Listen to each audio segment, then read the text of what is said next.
High রেডিওগ্রাফার্স, আজকে আমরা দেখব এমআরআই ব্রেনের অ্যানজিও। ব্রেন অ্যানজিও কীভাবে কি প্ল্যান করতে হয়, কিভাবে পোস্ট প্রসেসিং করতে হয়, আর কিভাবে প্রিন্ট করতে হয়। তো এটা যেহেতু আমাদের আগে থেকে একটা করা আছে, এখন লাইভ করছি না, আগেই ব্রেনের অ্যানজিওটা করা ছিল, এই জন্য এইভাবে আপনাদেরকে দেখাচ্ছি। তো অ্যানজিওতে মোটামুটি স্যাজে প্ল্যান যেটা হয় সেটা বেস অফ দ্য স্কাল থেকে কর্পাস ক্যালোসাম যেটা আছে তার একটু উপরে পর্যন্ত নিতে হবে, সেটা ট্রু অ্যাক্সিয়াল প্ল্যান হবে। এখানে মোটামুটি 200টার মতো ছবি এসছে, একদম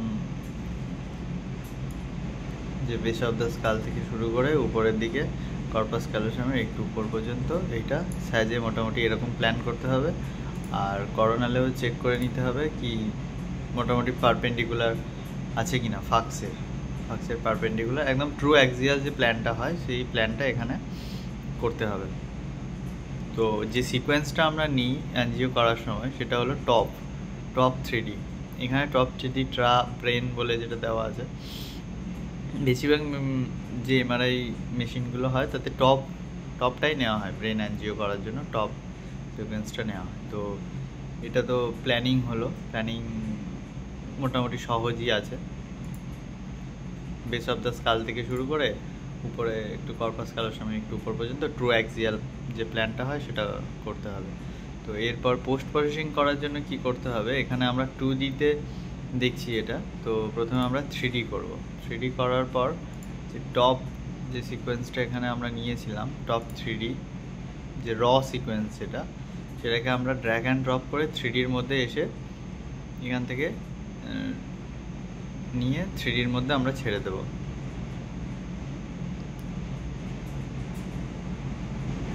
তো আমরা ড্র্যাগ অ্যান্ড ড্রপ করলাম এটাকে এর মধ্যে এনে, তো অটোমেটিক আমরা দেখতে পাচ্ছি একটা মিপ ইমেজ এখানে হয়েছে, 3D মিপ ইমেজ। এটাকেই যদি আমি একটু কন্ট্রাস্ট ঠিক করে দিই, তো এটাই এনজিও মোটামুটি হয়ে গেছে। এটা আমরা অলরেডি প্রিন্ট দিয়ে দিতে পারবো। তো এখান থেকে ডাবল ক্লিক করি, এর উপরে কিছু এক্সট্রা যেগুলো আছে সেগুলো আমরা বাদ দেব। তো বাদ দিতে গেলে এখান থেকে কাটেক্স যে অপশানটা আছে এটা ক্লিক করব, তারপর জাস্ট যেটা আমাদের দরকার নেই সেটা ডাবল ক্লিক, এখান থেকে কাট ইনসাইড করে দিলাম। এটা আবার এখানে যে অপশানটা আছে এই অপশানটা, এটা আমি আনসিলেক্ট যদি করে দিই এটা আমি ঘোরাতে পারবো এইভাবে। আবার এটা আমি সিলেক্ট করলাম করে আমার মতো যেটুকুনি দরকার নেই ডাবল ক্লিক, কাট ইনসাইড করলাম, আবার সিলেক্ট করে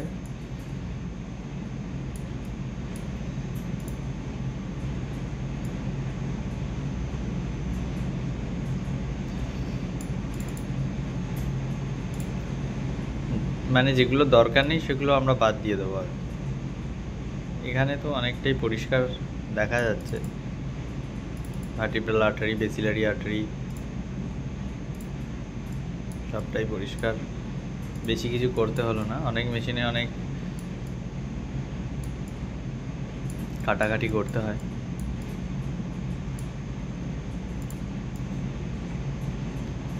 এগুলো এক্সট্রা আছে বাদ দিয়ে দিই।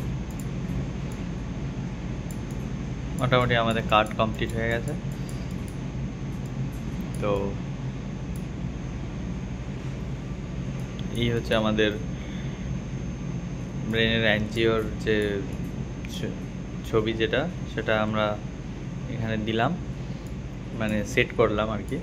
তো আপনারা চাইলে এখানে লিখে দিতে পারেন এগুলো ইন্টারনাল ক্যারোটিড আর্টারি কোনটা, ইন্টারনাল ক্যারোটিড, ভার্টিব্রাল আর্টারি, এখান থেকে এই যে টেক্সট আছে এখান থেকে করে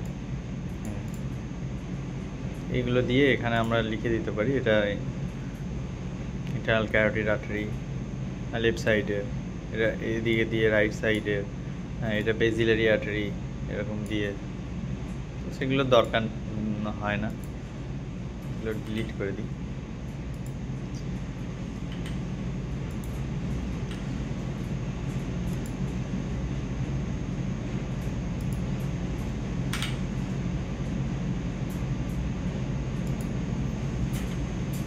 তো এরপরে এটা তো তৈরি হলো 3D ইমেজ।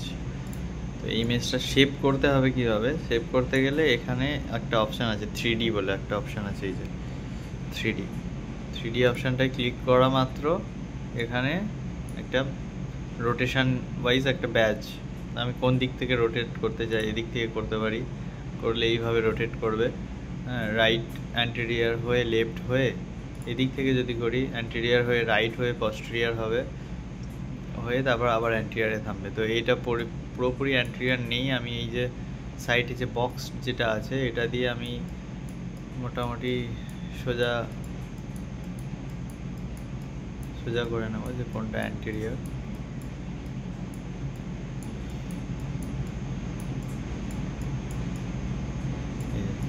প্রপার অ্যান্টেরিয়ার হলো। এরপর আমি এখানে কতগুলো ছবি নিতে পারি, 360 রোটেশন মানে পুরোটা ঘুরবে একবার, কতগুলো ছবি নেব আমি এখানে 24টা ইমেজ করা আছে, 24টা ইমেজই আমি নেব, নিয়ে এখানে জাস্ট সেভ ইমেজেস যেটা আছে এটা করলে সেভ হয়ে যাবে। এটা যদি আমি করি সেন্ড টু ফিল্ম, অর্থাৎ সেভ হওয়ার সাথে সাথে ফিল্মে চলে যাবে। তো এটা আমি করলাম, 24টা ইমেজ সেভ করলাম, 24টা ইমেজ সেভ হয়ে গেল। এবার আমি ডাইরেক্ট যদি ফিল্মিংয়ে যাই, 24টা ইমেজ আমার এখানে সেভ হয়ে গেছে ফিল্মিংয়ে। তো এখান থেকে আমি 24টা করে নেব, 3x8 করি, এরকম একটা আসবে। তো এই ছবিটা যে প্রথম যে ছবিটা আছে প্রত্যেকটা আমি জুম করতে পারি।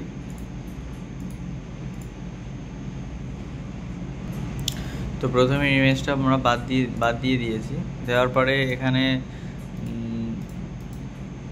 সব কটা ডবল ক্লিক করলে সবগুলো সিলেক্ট হয়ে যাবে। টেক্সট ইমেজ বাদ দিয়ে দিলাম, বাদ দেওয়ার পরে টেক্সটগুলো ইমেজে চলে যাবে। তো প্রত্যেকটা ইমেজ এইভাবে দেখতে হবে। তো এই প্রত্যেকটা ইমেজের এখানে কোনটা রাইটে আছে, কোনটা অ্যান্টেরিয়ার নাকি পস্টেরিয়ার না লেফট, প্রত্যেকটা ইমেজ এইভাবে আমরা ফিল্মের মধ্যে দেখতে পারবো। তো এইভাবে আমরা ব্রেনের অ্যানজিওটা প্রিন্ট দিয়ে দিতে পারবো।